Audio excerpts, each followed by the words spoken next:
Hi guys, today I am going to continue the vectors itself.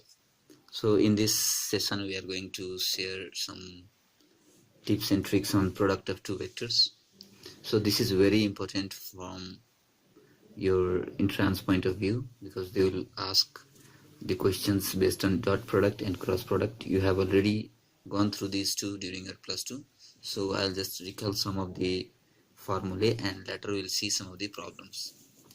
So here regarding dot product, uh, you can see like here we have two vectors A and B whose coordinates are a1, a2, a3, b1, b2, b3. So if we'll have to do the dot operation between A and B, then the formula will be a1 b1 plus a2 b2 plus a3 b3. That's why we here you see this quantity, whatever quantity we have in the right hand side is nothing but the scalar quantity. That's why this is also known as the scalar product, because after performing this dot operation, the quantity that is obtained is scalar. That's why we call it scalar product. So if like say we have simple numbers, say 5 and 6, if I'll say just multiply it, you just do 5 times 6 and that will give you 30, right? But in vector we cannot do that. If I'll put some arrow, so these 5 vector or 6 vector, these have some direction as well. So here either we need to perform scalar product or we need to perform vector product. Either we are interested in both scalar result and vector result. If we are interested in scalar, then we have to perform scalar product. If we are interested both in the direction also, then we perform vector product. These two are very important. These concepts are useful in physics as well. So here if we have magnitude, let's say instead of giving this position vector for A and position vector for B, if we have the magnitudes and magnitudes of the vectors known, then the formula will slightly converge to this, that is A dot B vector will become A vector magnitude of A vector times magnitude of B vector times cos theta. Here theta is the angle between the two vectors. So while considering the angle between the two vectors, we need to keep one thing in mind, is either like the vector must be coterminous, right? They should have a common point. Either they should be converging to this point, right, or they should be emerging from that point. Okay, then only we can measure the angle. So this will be the angle between the two vectors. For example, let's say we have a line like this, right, and we have a line like this. So this won't be the angle between the two vectors. The angle will be either you have to produce this, and if you produce that, the vector will come here. So this will be the angle between the two vectors. Okay, so this is very crucial while considering the angle. So just the shuffling, you will get this cos theta equals to A dot B over magnitude of A times magnitude of B.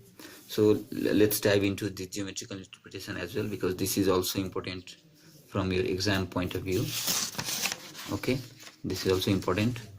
So if A dot B, then if A dot B is equal to magnitude of A times magnitude of B cos theta, then geometrically what it represents is, let's say OA represents a vector A, OB represents a vector B, and the angle between them is theta. Here you observe both the vectors emerges from the point O, right? So theta is the correct angle. Next, the magnitude of OA, the length of OA is nothing but the magnitude of A. B, length of OB will give the magnitude of B.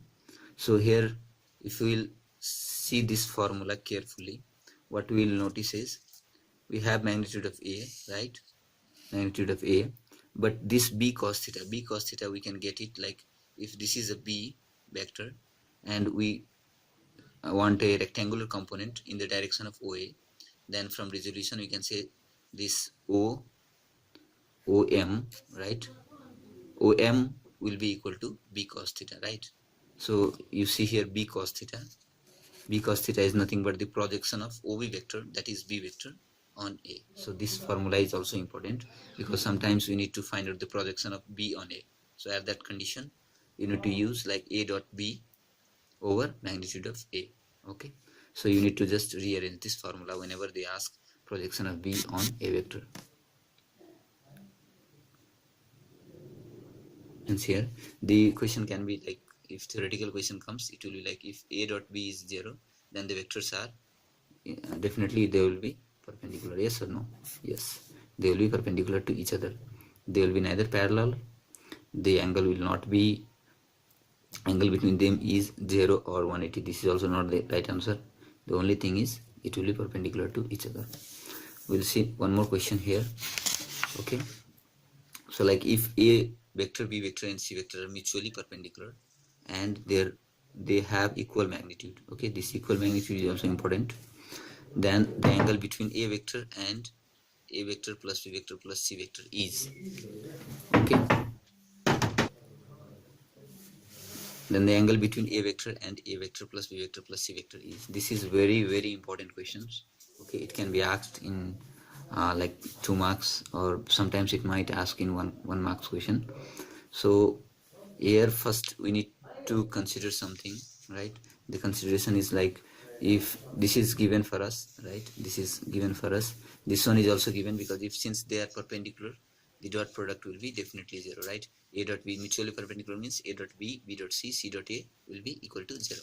So we know that cos theta, so we need to find out the angle. So when you, at any case, if you want to find the angle between the vectors, cos theta is very helpful with the help of dot product. So cos theta will be A dot B. B is nothing but your whole vector. This all is only one vector, okay, single vector.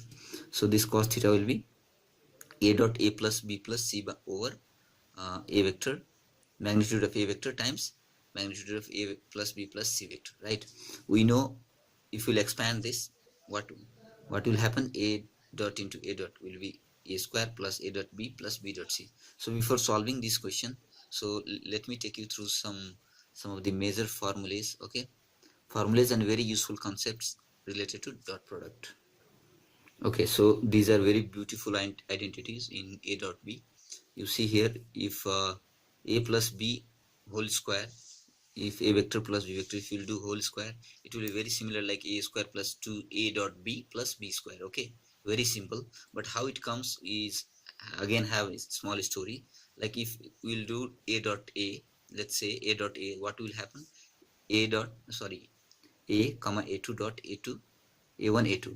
Now if we will take dot product A1, we have to multiply this and this x coordinates and y coordinates, and we have to get it right. So A1 into A1, A1 square plus A2 into A2, A2 square. This is nothing but, what is this? This is nothing but the magnitude of A vector itself, right? So magnitude of A vector squared, right? So if it is squared means you can simply write the magnitude of A square.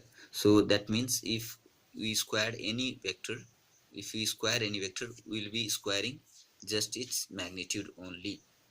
So we can write here, squaring any vector, squaring of a vector gives what it will gives, it will give us magnitude square, magnitude squared, right? So this is a very useful result.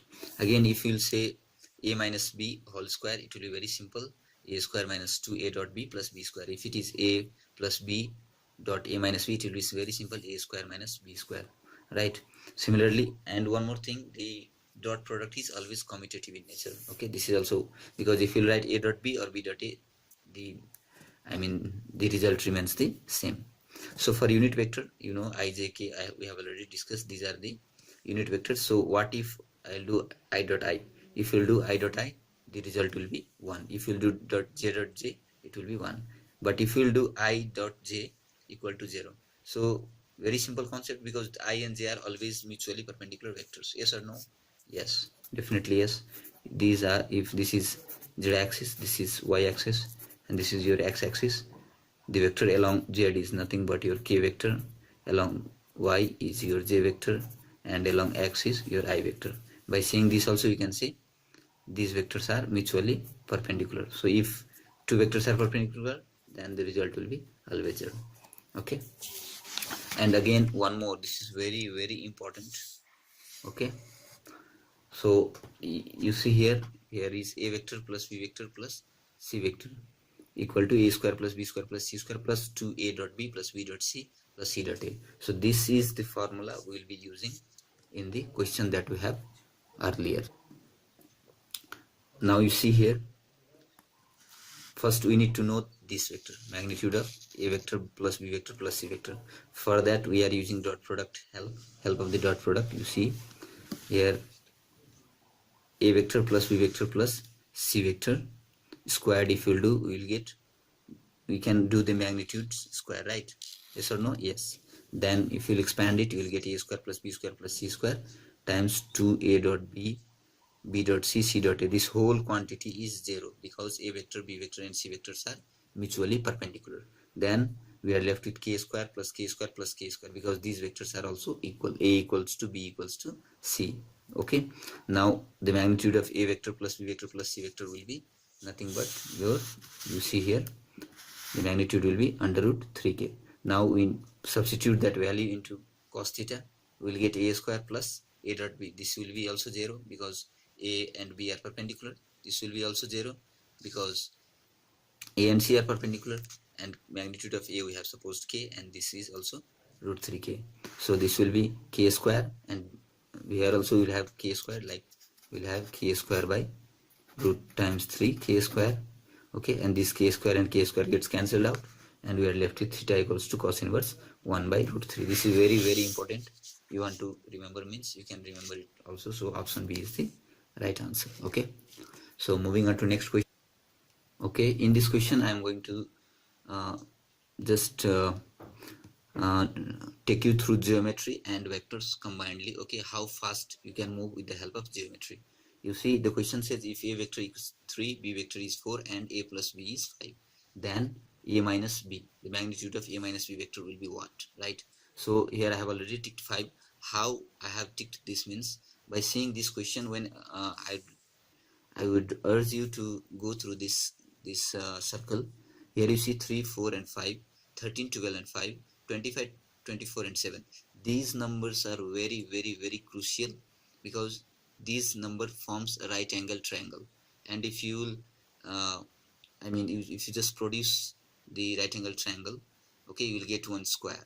Okay, not square, sorry, you will get one rectangle. Okay,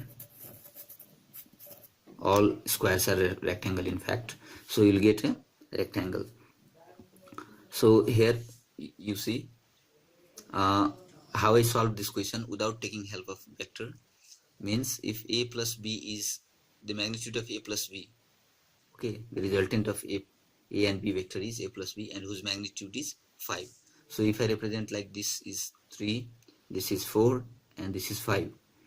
So if this is one vector, right, so by triangle law, if this is one vector, this is one more vector, the magnitude is 4, and if I make this 5, because this has to be 90 degree. Okay, and if one diagonal represents the sum, means another diagonal will represent what? It will definitely represent the difference of the vector.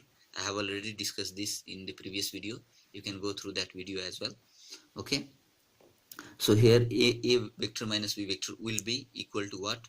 So since this forms a rectangle, the rectangle will have always equal diagonal. Okay, rectangle has equal diagonals. Okay, so if this is 5 means definitely this will be 5. So without going to the vectors, you can directly solve.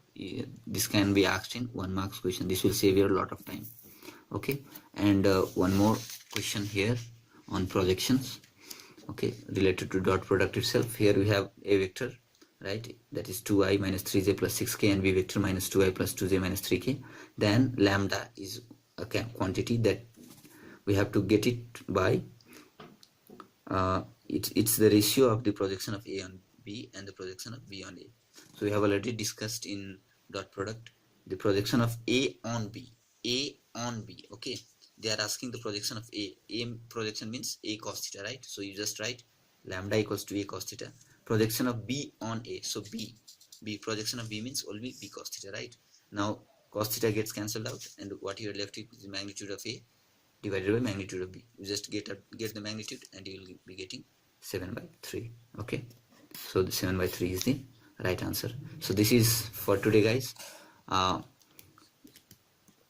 Please like, comment and share these videos to the people who are interested in preparing for IOE In-Trance examinations, and definitely subscribe to my channel, and I welcome your comments. Comment on my videos and I will be improving on my subsequent videos.